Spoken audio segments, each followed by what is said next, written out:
আমি একটি কোণায় দাঁড়িয়ে দেখছিলাম দুটি ছেলে গেরুয়া বসন পরে মন্দিরের সিঁড়ি মুছছিল।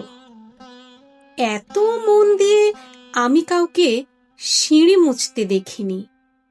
এত ভালোবাসা দিয়ে আমি কাউকে ধুলো তুলতে দেখিনি।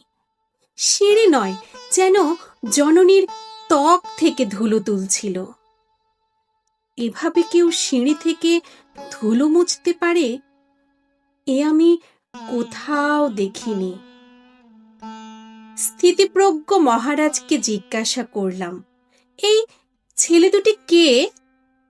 মহারাজ মৃদু হেসে বললেন, একজন নিউক্লিয়ার ফিজিসিস্ট, একজন IBM এর 6 লাখ টাকার চাকরি ছেড়ে এখানে এসেছে। সিঁড়ি ধুতে এসেছে। যে সিঁড়ি দিয়ে মানুষ ওপরে ওঠে তা যেন পরিষ্কার হয়। মহারাজ চলে গেছেন। সন্ধ্যা নেমে আসছে গঙ্গায়। আমার ভেতরেও নামছে সন্ধ্যা।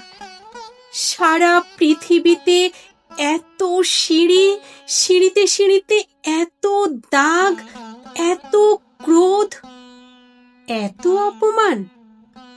আরতি শুরুর আগে মনে হলো, যে সিঁড়ি মুছতে পারে না সে কোনো দিন মানুষের চোখের জল মুছতে পারবে না।